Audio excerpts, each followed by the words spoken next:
Welcome back, Red Spotters. I'm the Red Spotlight Podcast. I'm your host, Alexis, and joined by David Francisco for another edition of our segment series recapping the latest Marvel Disney Plus series. This is Moon Knight, of course, starring Oscar Isaac. Last week we discussed episode 3, and this week we have episode 4, which is quite a doozy, as some people would say. Of course, we discussed the episode as it happened in sequence, a whole breakdown of all of the events that occurred. But before, of course, we give our special spoiler-free impressions of it. So that's going to be episode number 387. Of course, before we start, I do want to make sure and tease the upcoming Top 10 show of 2021. That is the show where Kyle Lira, Peter Martinez, and myself sit down and finally reveal what were our favorite films of the year 2021. I cannot wait, and I cannot wait for everyone else to experience the shock and awe together.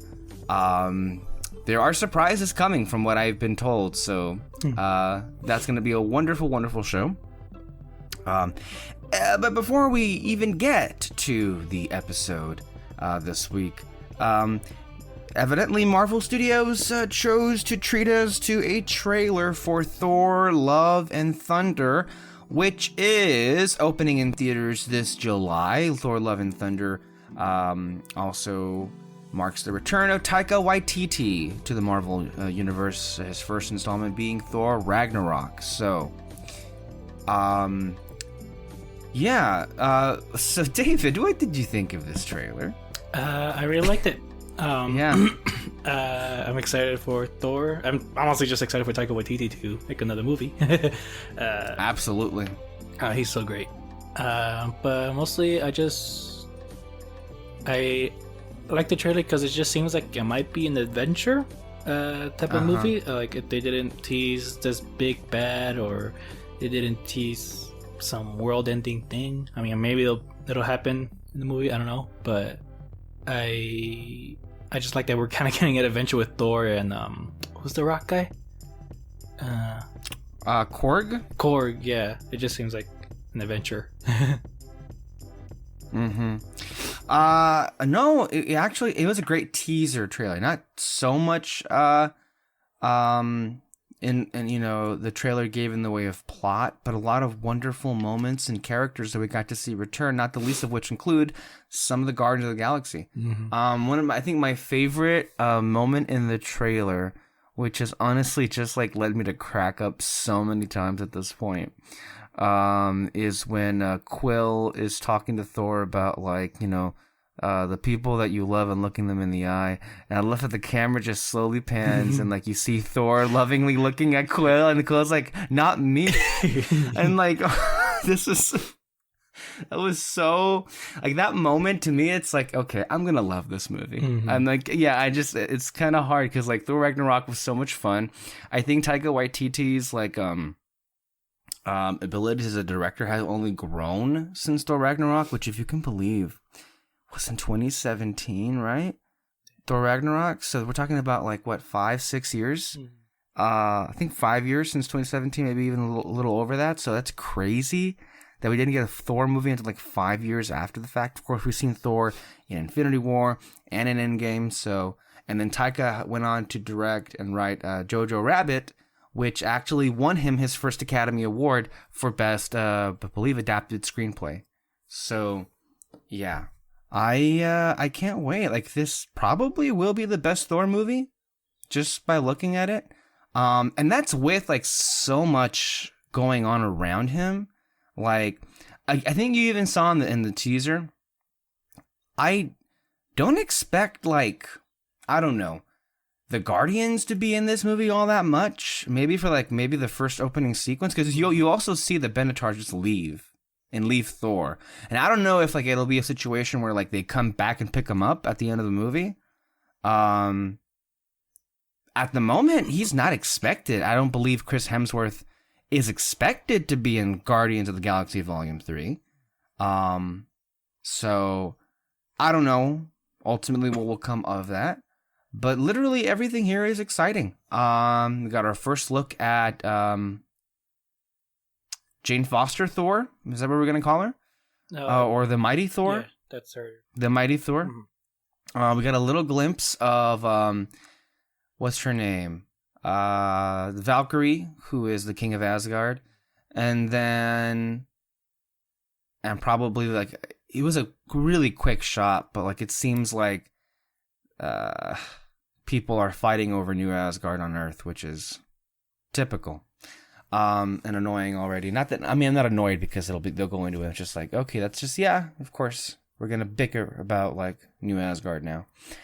Wait, what have they been saying? No, nothing. I am inferring based on what the little like shot that we got. You see Valkyrie in some kind of like meeting. She's wearing formal attire. She's clearly is surrounded by like certain world or geographical leaders, and they're all fighting while she's just sitting there. So, oh, okay. To me, that implies people are gonna have issues with New Asgard being on Earth, which is usually how humans react. So that's as well. We can't have anything nice. So I imagine it's gonna be a storyline there. But yeah, there's a lot happening because basically like Thor gets dropped off by the Guardians. He's going off on his own journey with Korg. Basically like him finding out who he really is. At the same time, we've got Valkyrie, we've got Lady Thor. At some point, Lady Sif is going to be involved in this movie as well. So it's like, also there's the villain and how he factors into any of this. Who knows? Yeah.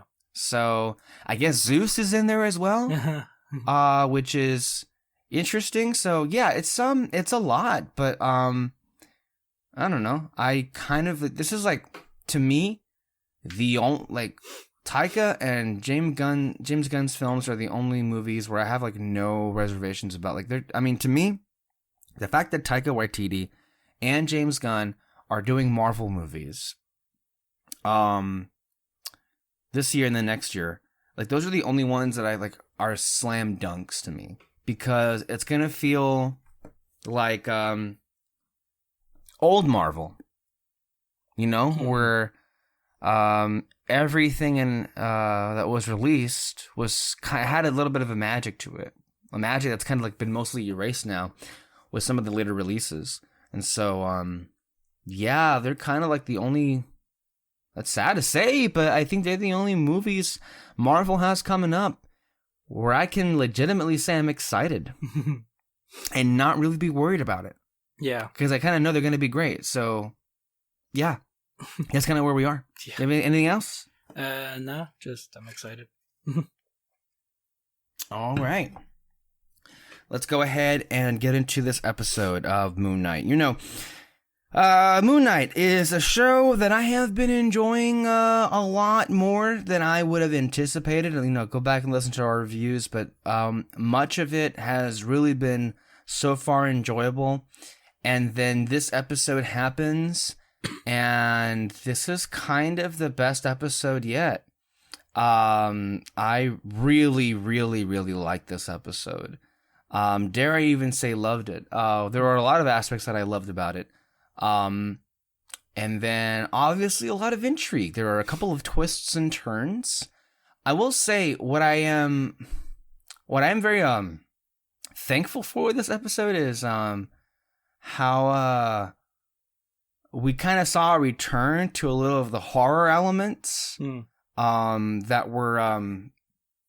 we got a little bit of in the first and second episode, but we got that back in full force, and there were moments where it was kind of scary. There was shall we say, a presence in the episode that was unsettling, and as Steven pointed out, we got some fresh blood. Yay, guys, we got some blood on this show. And, they definitely found a use for it. And it kind of made it even just a bit more unsettling than it would have been just by seeing any normal blood. So there is that. Yeah, I really have to say I'm loving Layla as a character. She's really growing into her own. And the show is really showing that, she's very capable. And so far to me, she's not reduced to this whole like just the love interest so far anyway. But yeah, and we're kind of seeing a little love triangle going on happen here with Mark, Steven, and Layla, and I think it's just as confusing to them as it is to the rest of us. Because technically speaking, I mean, Mark and Steven share the same body, but they're two different people, and it's kind of weird, but at the same time, it's it's really more of a continuation of what's been building up these last 2 weeks that you and I have been picking up on, and that have basically been all but revealed very beginning, very early off in the episode. Again, the performances, Oscar Isaac in particular, Ethan Hawke is great, man. Just honestly, every scene, he just eats up the scenery.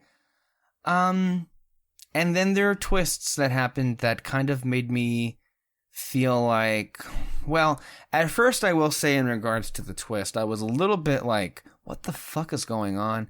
Well, first of all, I was like, before that even happened, I'm like, did that just happen?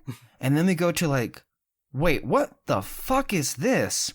And then I'm like, they don't seriously expect me to believe this, do they? Like, I know it is like a, I don't know, a spin on like this whole idea that Mark Spector is mentally ill and everything.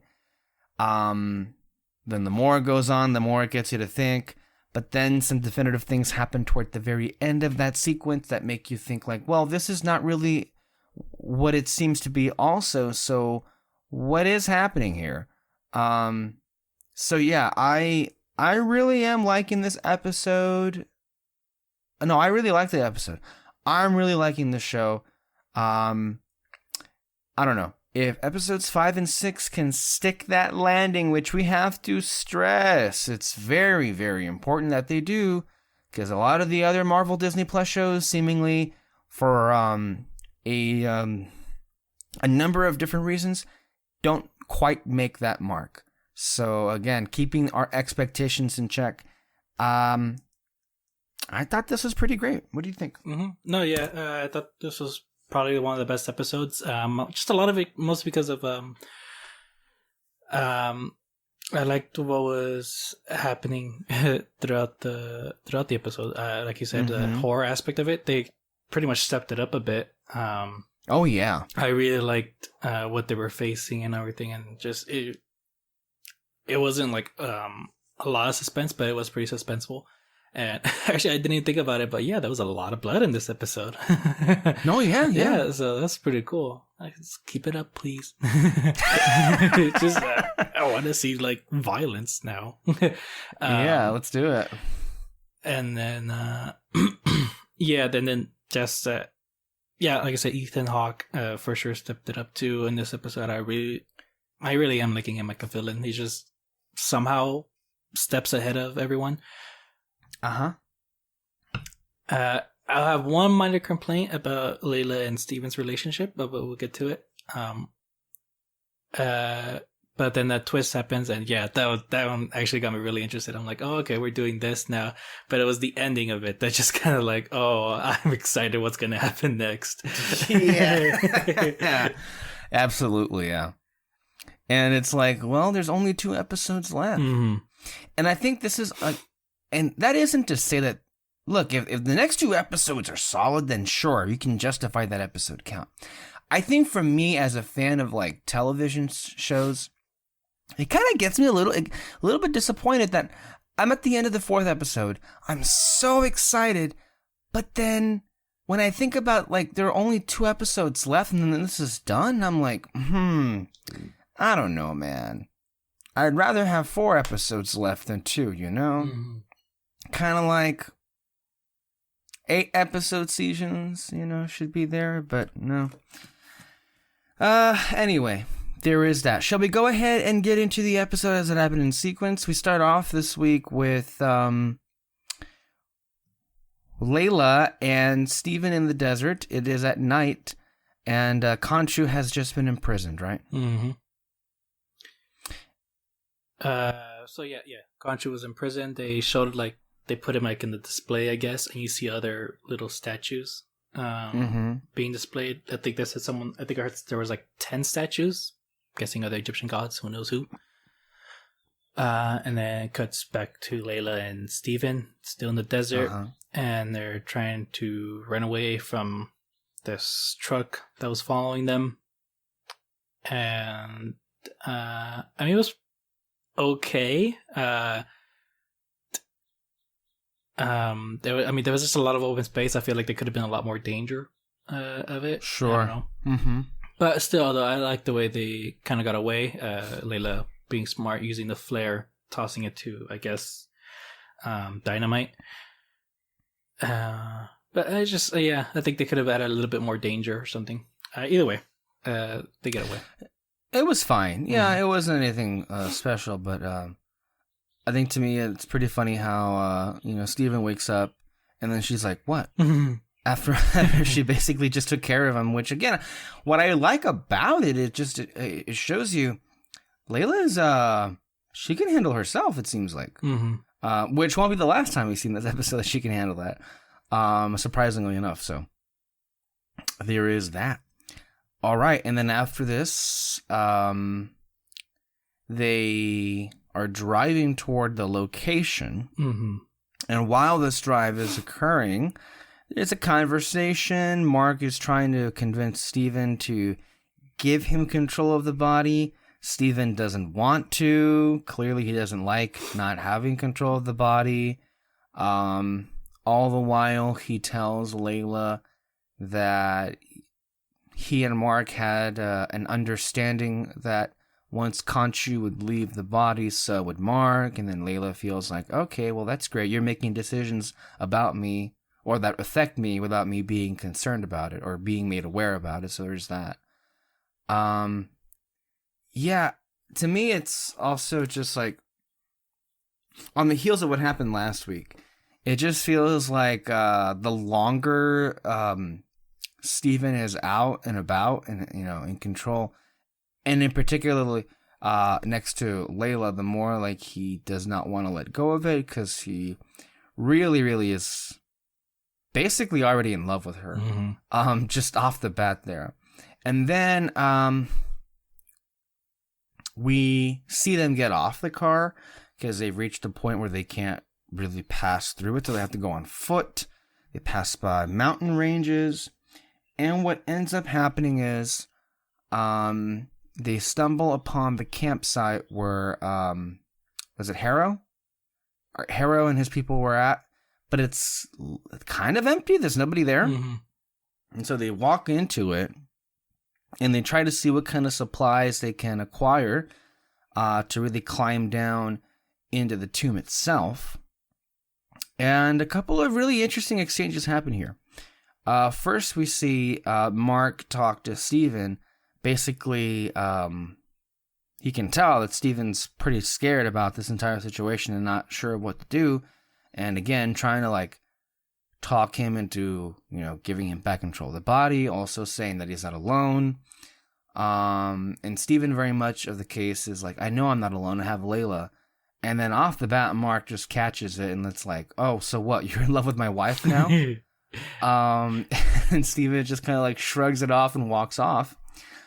And as Layla, I think, reaches for something, the camera pans away and we see something that obviously is very ominous. And I gotta be honest, as the episode went along, I had forgotten about this. Because they actually do, I think, cleverly do pace the reveal of what that blood came from as the episode goes and as they move from location to location. But that was obviously very foreboding. All the while, of course, Layla and Steven are, getting on their equipment or their harness, shall we say, to get down to the tomb.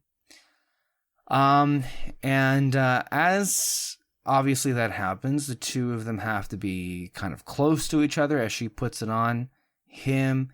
And then, at this point, the sparks are flying, man. She even says, as she realizes to him, you even smell like him, but of course you would. So I don't know why that's surprising. And then at that point, and I was surprised because I would think that Steven would be the one to kind of initiate a kiss, not so much Layla. So Layla, and again, that also kind of brings credence to what you and I said last week, and that Layla herself was feeling some kind of way about Steven. And she just went for it already. And obviously Steven wants to, but before the kiss can kind of get off the ground, shall we say, he kind of like pumps the brakes on that by like telling her something she didn't already know, and that is Mark. Part of the reason why Mark kept his distance from her was because Khonshu was eyeing Layla as a potential successor as his avatar. And at that point, it's like, I think you can also tell it is kind of a strange choice, considering the fact that it is brought back up later in the episode when Mark and Steven have an interaction about like, so you kissed my wife, but you also told her about why I've been pushing her away. So it's kind of like, to me, it's like, well, that's why, again, it goes back to this line of thinking that Steven's not really a bad guy. And even while, yes, technically, like, he's falling for somebody else's wife, like, he's still, at the moment, he kind of is showing the reaction that, well, he's getting the reaction that he's wanted. He drops this information, which just, like, stops Layla, and I'm like, wait, what? Why are you telling? And then, of course, like, this, they get into this, like, whole thing about, like, honesty was never really Mark's thing, but it is Steven's thing. And then I guess that idea of like her finding his honesty attractive turns him on. I'm sure it did. And then they kiss. And they both seem to be pretty into it. So much so that when and I gotta say, man, I was laughing my ass off when this shit happened. I think you know it as well. So Layla goes down to the tomb, just goes into it, and it's kind of cute. Like, Steven is still just kind of like, in the excitement, in the after excitement of this having happened. And, as he, sees her like, dropping down to the tomb, and I love, it wasn't too quick, it wasn't too slow, as far as like how, the direction of it was. But all of a sudden, the basically what happens is Mark uses Steven's fist to punch him in the face, and I love the delayed reaction of like, oh shit, as he falls back down. And I had to stop the episode because I was like, that was funny. Yeah. That just like that really caught me off guard. It's like, oh fuck. But hey, that you know how. I don't know what it is. Like I have a pretty like visceral reaction to seeing people knocked out in comedic ways like that. So that was funny to me. So already so much there before we get down to the tomb. Any thoughts on all of that? Yeah. So I think it was funny, Mark and Steven's interaction with each other. Mark, it's pretty funny. This is my tiny complaint about their relationship. I think the kiss was just a bit too soon. And you know why? Because this show only has 6 episodes. That's the problem. I mean, you're right. It is too soon because it was just last week. Again, look, last week was only episode 3. Mm-hmm. Now we're at episode 4. For a moment like this, yes, they did a really good job in the previous 3 episodes to, at least for you and I, to clearly see there was an attraction between Layla and Steven. Mm-hmm. Did it happen too soon? Of course it did. But how could it not when you're in the 4th episode of only 6 episodes? That's why I say it's too short. Mm-hmm. I mean, I feel like this could have been in the final episode. Like this in this episode, you could finally, in the first 3 episodes, it just kind of felt like, oh, okay, maybe there's something between them. Like, are they gonna? Yeah. And I thought they would just kind of like talk about it for a bit more. And right. And then this episode, I think it should have just been like, you know, those moments where like they're kind of close to each other. You think they're gonna kiss, but like they back away, and all that. Like that's. Mm-hmm. It's my minor complaint. No, I understand it. Obviously, I don't know what the end point is for season 1. involving these three. It's complicated, right? In a perfect world, I guess it could have been handled with a lot more finesse, obviously, but I guess I will give the caveat that Layla is still very much like, I think how the actress is playing it and how it definitely is intended to be played is she's so very deeply confused about all of this. And when you're in situations of closeness like that, like it looks like Mark, it smells like Mark, she really can't help herself in that situation. So it kind of just takes over you off the bat. Like, I think it is far from, and I know you said it was only a minor issue, so it's not really a big thing for you ultimately.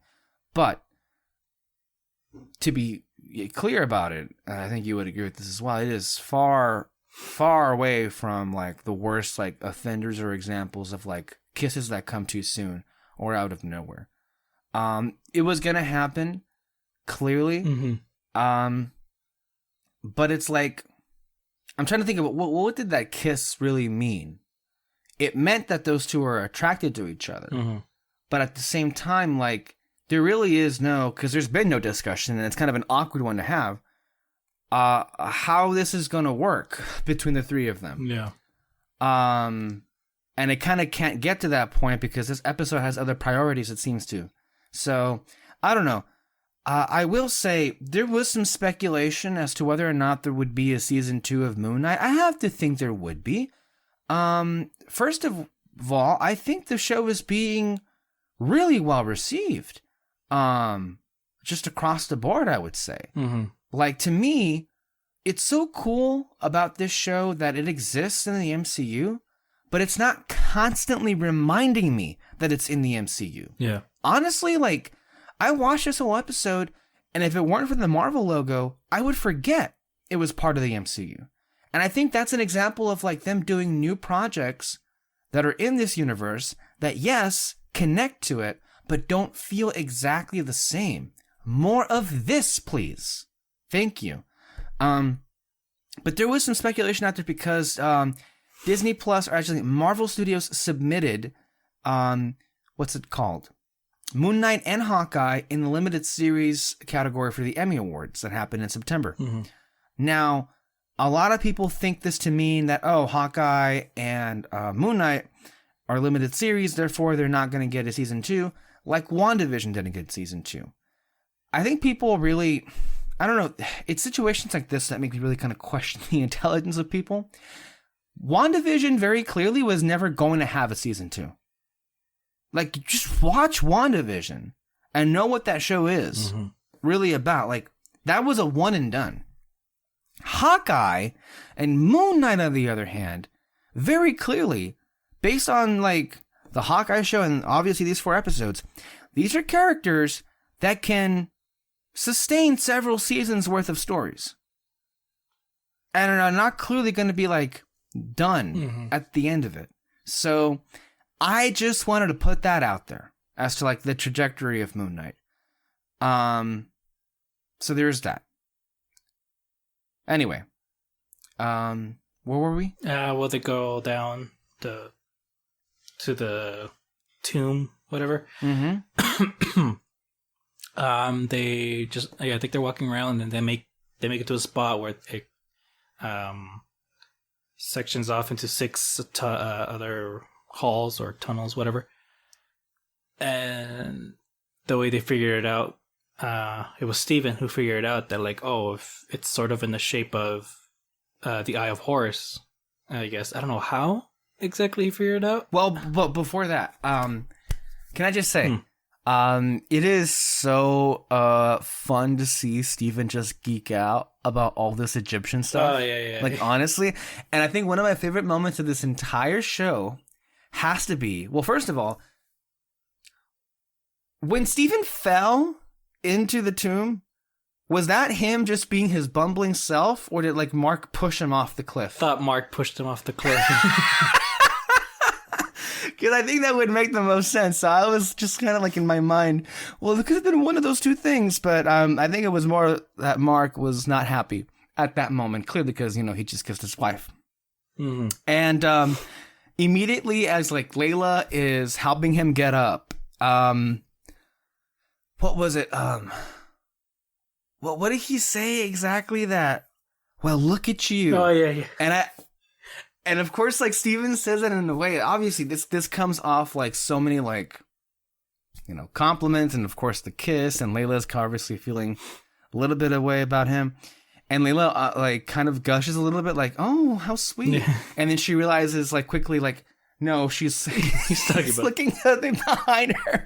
And I love that moment because it was just kind of like, oh, okay. But still kind of like cute because like he's just like geeking out over all of this stuff and already like knows what this means. Mm-hmm. And so that was fun. Yeah. And then of course like he asks about that marking that she made. And Layla kind of like, said that was because like that's kind of what her father would do and that's how she remembers him. And then they get into the tomb, right? Well, not in the tomb, but they explore more into it, and then of course this is where Steven's like expertise comes into play, and how he figured out what was it, a painting that you were talking about, like the eyebrow, the pupil, the tongue. So basically, the eye of Horus, it symbolizes like, the six senses or something, brow, sight, touch, I don't know, I can't remember. But then he mentions the tongue, and Layla points out, oh, well, the Ahmed's avatar is supposed to be their voice, so you follow the tongue. Mm-hmm. And then they make it to a room, and they could, they're looking around, looking at all the symbols, they're kind of geeking out a bit of the whole Egyptian stuff. And then Steven looks at the table in the middle of the room, and he's almost just like, oh, that's chunks of meat there. What the heck? And so they're kind of like, they're confused as to why the heck they would do this or something. At first I thought maybe they couldn't get through certain places unless they did something. But no, then they hear gunshots and they're kind of confused again because like, what the heck are they? Like, what could they possibly be shooting at and all that? In this like cavernous tomb, completely enshrined in darkness. Yeah. I mean, at this point, you gotta admit, it's pretty fucking like scary. Like, oh, there's fresh blood, there's chunks of meat on the table. It's pretty gory, for Marvel standards are concerned. So good for them to have included that. Yeah. But then remember, like, and this is like another one of these things that because like Steven and Layla walk freely, you kind of forget that there's a kind of a present danger because if you can recall, before Steven mentions, or whatever it was called, where they realized that it was like the tongue meant the voice of Amit or whatever, the Avatar. Mm-hmm. There was something that you heard off in the distance, right? Before it. And I have to tell you, the sound design was pretty fucking clever. Because whenever you'd hear it, something was close. And it wasn't fun. Remember that? Yeah. That sound. Because you hear it the first time and it's like, what the fuck was that? And then it's not really like addressed. They didn't hear it. I actually didn't hear it in that part. That's cool. So this is right after like they fell into the tomb, and right before like Steven realizes that tongue meant the voice of Amit or the Avatar. It was right in between. Oh. If you go back, you hear it. Oh, love to go back. I bet. Yeah. So it's there. But then again, you hear that again after the gunshots, and they both hide. And then, you hear, they're about to go through the hall, like exiting the room. But then Steve was like, there's a lot of fresh blood here, bones. Let's see if there's another way. And so he climbs. Yeah, let's not. Like at this point, at this point in the episode and what comes after, it's kind of like a series of like, hell no's. At this point, I would be like walking out of the tomb. No. As soon as you see that blood, I'm leaving. Yeah. This is not good. Yes. Right, so they try and finding another way. Steve does. He climbs to, like, I guess the second floor. He sees another way out. But at that moment, then they start hearing the noises again. And so they start hiding, and then you see some creature carrying something, and it's a body, puts it on the table, and he just starts gutting the guy, taking away its organs and everything. This is where the episode gets like really good, honestly. I really like this whole sequence. It's just, it was a bit suspenseful. I loved the way Layla was trying to get away. I kind of like how she got caught. She just one misstep, and one of the jars that was on the floor, she she hit it, fell, and so then now that the creature got its attention. And again, the sound design, it's really, really cool. I just love the, it's just like you don't know whether it's like, oh, does he? Because usually, like whenever a monster catches a human, you get the like a giant roar and thing. But this one, like, it's just making random noises, so you don't know if it's like. Yeah, and the silences, the pauses, really kind of also build up the suspense. You also don't get that good of a look as to what this thing is. Like, is he like part human? Is it a mummy or what? Like, I think at the what we can infer off the bat is clearly this creature, whatever it is, has to be ancient or something, because like it probably was guarding this tomb for like centuries. I think that much is clear. What the I don't was, but before that even happens, before like he starts moving around, to what's it called? Find out what that noise was. Did you see what he was doing to the guy? Yeah. Like he basically like split him open and was like taking out his organs, right? What the fuck? And I guess he was putting the organs in some kind of jar? Yeah. Just. Okay, yeah, okay. That's because that's perfectly natural, right? So that was, again, adding in to the creepiness about all of this. And so eventually, of course, I think as the creature is about to stumble onto Steven, because he hears something up there, Layla throws one of the jars against the wall, gets his attention. Layla runs out there. Steven got his distraction. That way he's going to go off into the tomb. But before he pushes whatever is on that second level, and it hits the creature. And I love the line. I think he thinks that he killed it. Because like, oh, I squished it. Or something. No, it's unfortunately that's not what happened there. You only kind of slowed it down. But that shit was scary. And then what came after was kind of scarier too, because then what happens is Layla realizes, oh no, there's kind of this like what's the word? This opening. Like there's really this chasm. Yeah. There's a chasm there. And like she needs to walk across it to like get away from this thing. And so she has to basically like walk on a ledge, part of which collapses as she's walking there. At one point, you see a hand stick out of the ledge, and you think to yourself, oh no, like this creature is basically like walking on the inside of that structure. And you think she sees it, and then quickly like gets away from it. And as she is able to get to the other side of that chasm, the camera like I think zooms out just a little bit. And this was a great. I'm not sure if it counts as a jump scare because it's not really a jump cut, but this is actually a pretty effective scare because, and like the music like builds back up when the creature grabs her and pulls her into the darkness. That was pretty great. Yeah, no, I liked when she was on the ledge. And you see its hand sticking out on an opening. I really like that because I don't know. I guess because I was kind of like, oh my gosh, she gotta grab her, she's gonna fall or something.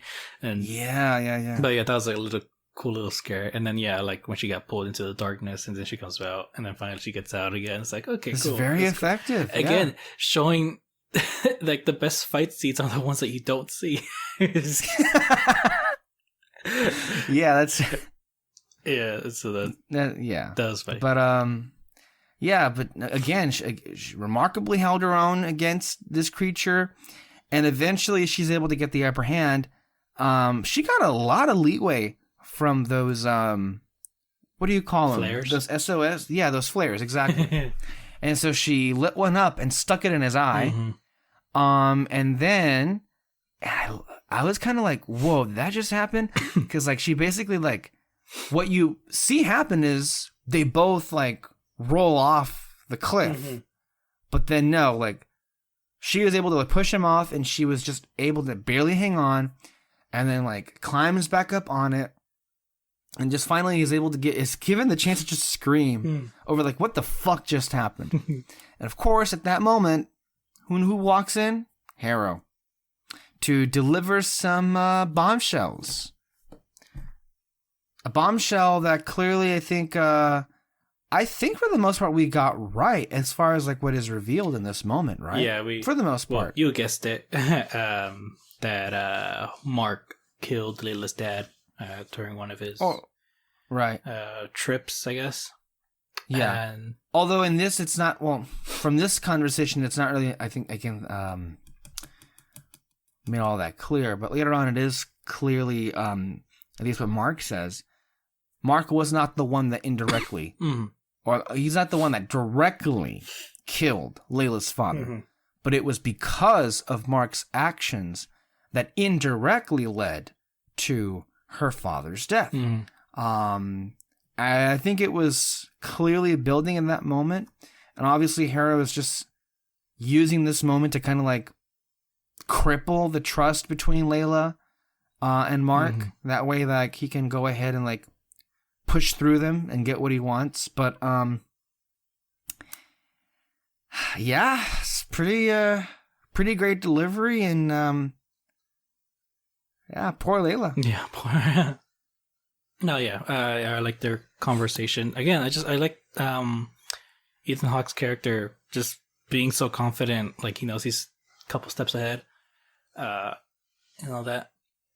And then Layla and Mark's interaction later on, I did feel bad for Layla for sure. So while Layla and Harrow were talking, Steven, he finds the Amit. He finds the tomb, he finds Amit and everything, and I liked this whole thing. He sees his reflection in the water, there's water everywhere. He sees his reflection, and Mark's talking to him. It's like, so you kissed my wife, huh? Nice. Okay. Whatever. And we find out that that's the tomb is, who is it? Alexander the Great's tomb. He gets it open, and again they make the connection of like he's the avatar. The avatar is Amit's voice, so the mummy that's in the tomb, he just unmasks it and puts his hand down its mouth, and he's just like, "Oh God, I'm so sorry. I'm sorry." But yeah, that was gross.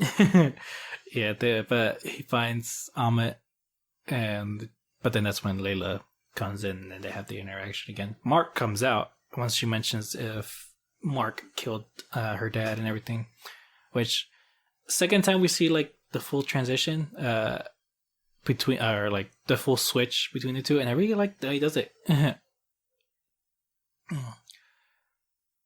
So yeah, again they had that conversation, and that's when they hear someone coming by, and I did you think it was the monsters, or did you think it was Harrow?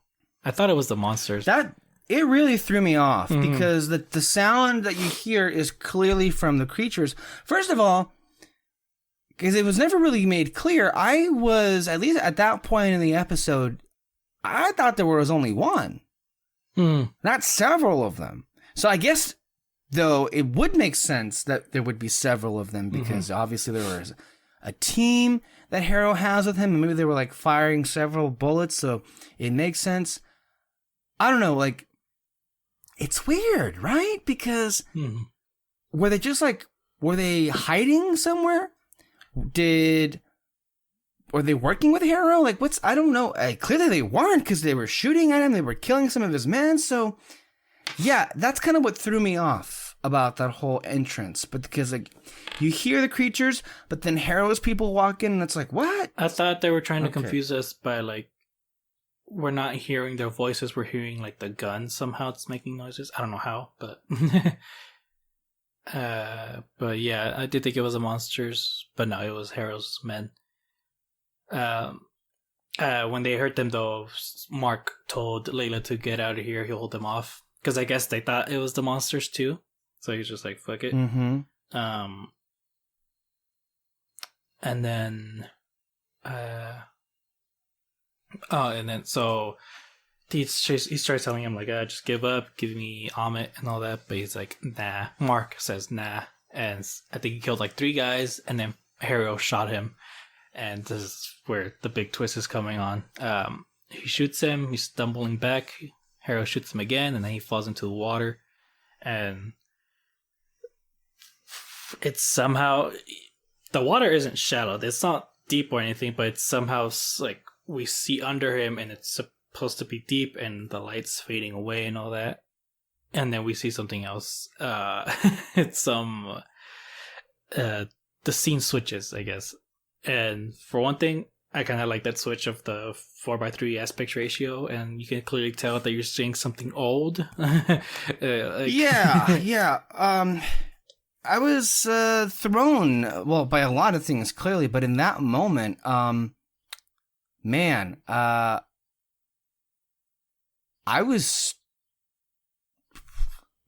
Harrow shot him twice. Yeah. And this is without, obviously, Khonshu being in the picture. So it's like, at that moment, you're thinking, well, how the fuck is he going to get out of this one? Mm-hmm. Because, I mean, that's basically, that's it. Like, you dead. Yeah. So, what happens is we have a transition. By the way, the score is doing a great job here. I love the score. And then, yeah, we cut to this video of some old movie. And I'm like, okay. What the fuck? What the fuck? And then it gets even worse because apparently the main character is called Dr. Stephen Grant with the British accent. And then like, oh no. Are they doing what I think they're doing? Yeah, I don't like it when episodes do this in shows where it's just like, like, thing you've been that's going on in your life. Yeah, basically what happens is we transition to a part of the episode where it's basically trying really hard to make you think like the whole thing you've been seeing doesn't really exist. Mm-hmm.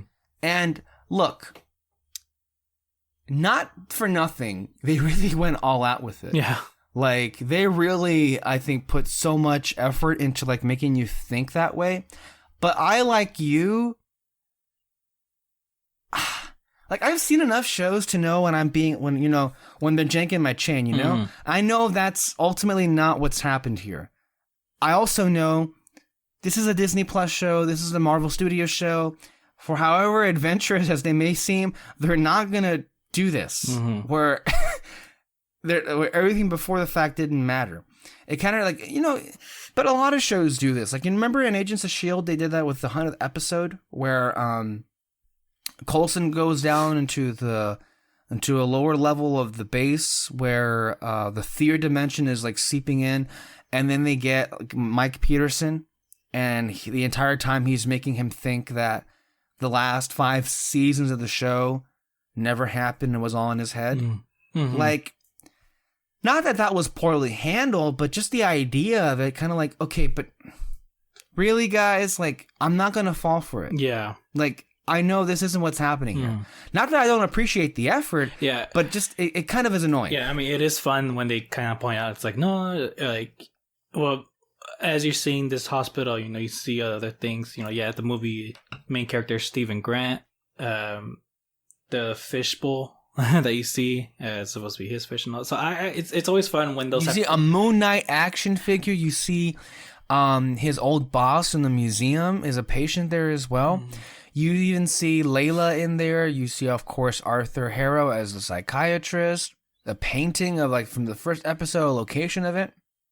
There are so many wonderful Easter eggs in there, and it's kind of convincing. But ultimately, it all kind of just falls away at the end of it because what happens? Basically, he's talking to Harrow. He's telling him like, it's just, we need to talk about this. We need to get through this and all that. But he starts running away, and then he goes into a room, and in that room there's a tomb, and it's Steven in there. He gets out, and they're actually excited to see each other. I just thought that was pretty funny, and they're kind of like, whoa, I'm seeing you and all that. I actually need to rewatch the episode because I kind of want to see how different they are in their mannerisms. Like, I don't know, I didn't really pay attention much on that. But yeah, definitely rewatch it for that. See how it is. But yeah, so they say hi to each other. They want to get out, so they leave the room, go through the hallway, and then there's another room though with the tomb, and you can see the person trying to get out. Which, again, that's another tease of their third personality or another personality. But they make it to the end of the hall. They open the doors, and they just see this walking hippo in front of them. It just says hi. And then they start freaking out. Which, this is the one time where they should have freeze framed when on their screaming. I don't know why they didn't. Because I really, yeah, that would have been fun to see. Yeah, just because right. I mean, if you did it once, you gotta do it again. I feel like they can like maybe end the series like that. They're, it's like, oh, we saved the day. I got Layla and all that, and then all of a sudden something happens and they start screaming, and then that can be like the rule of threes of jokes. Yeah, that's true. So that's a missed opportunity. It really is. But at the same time, again, I love the differences in the performance. I love that Mark and Steven have very different screams. I don't remember. You didn't catch? They had very different screams. Oh, okay. See, again, I need to rewatch it just for that.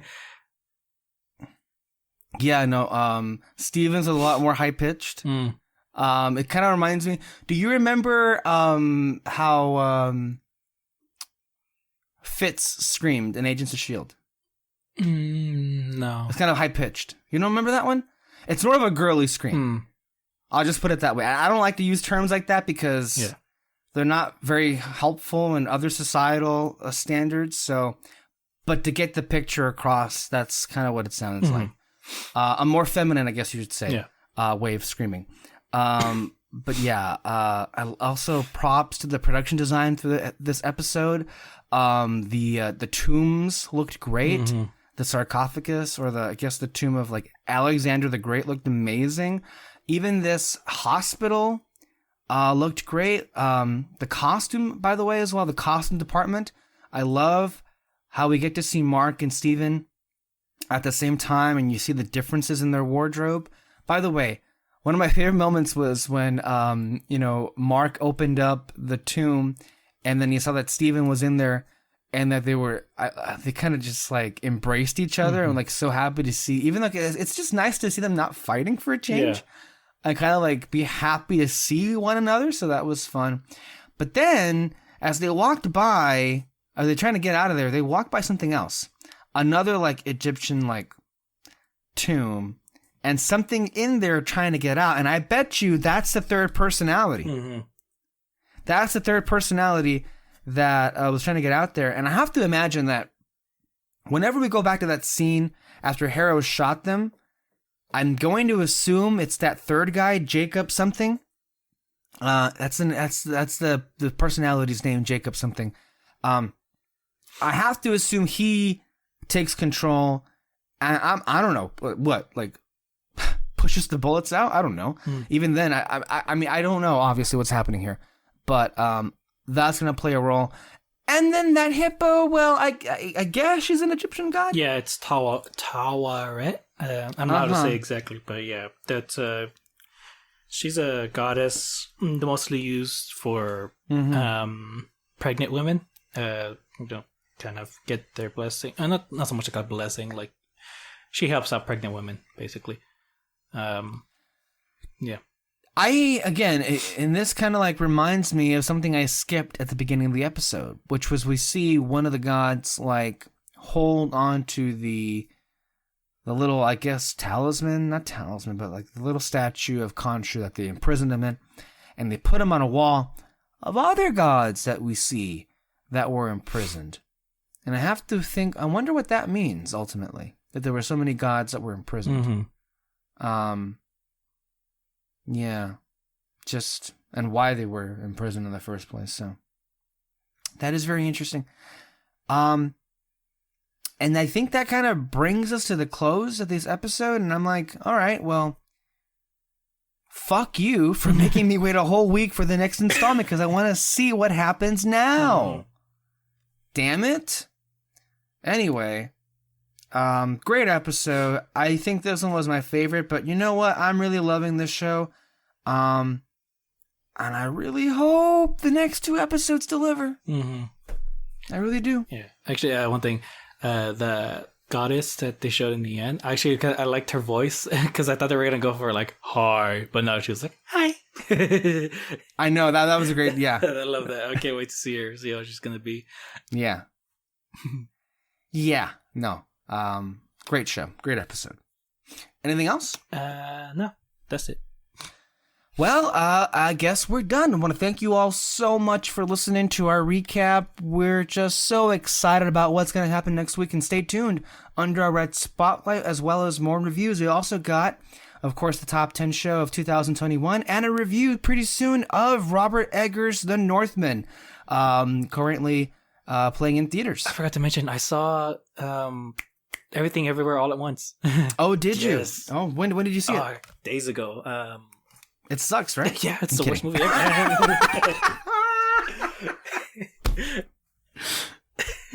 So, what'd you think? Oh, I loved it. No, it's really good. Yeah. I love the action. I love the relationship between the mom and the daughter and all that. Like, just Yeah. the whole thing and everything. And honestly, my favorite character was the husband. He was like, Yeah. he's No, just yeah. so nice. I love it. And Yeah, no. also, the actor, I love the story that he left Hollywood because he was doing these stereotypical roles. Honestly, how badass is it that he was like, Hollywood isn't good enough for me, basically. He goes like, Hollywood isn't good enough. And then 20 years later, I can't remember how long, he's just like, okay, I think Hollywood's good enough now. And he gets like the best badass role ever, honestly. Like, what a great comeback. The comeback of a lifetime. The comeback of a lifetime. Ke Huy Quan, again, most known for his roles in Indiana Jones and the Temple of Doom and The Goonies. And then coming back to a different era in Hollywood and gives one of the best performances ever. But then again, a lot of the performances in this movie are some of the best performances ever. It is a magnificent film. Again, if you haven't seen it, go see it and then check out our review. Peter, by the way, called it immediately one of his favorite movies of all time. We throw a lot of praise out there to a lot of different projects, especially these days. But that particularly, that's some special praise right there. So check all of that out here on Red Spotlight. Yeah. Anyway, thanks guys. We'll see you next time. Bye-bye. Bye.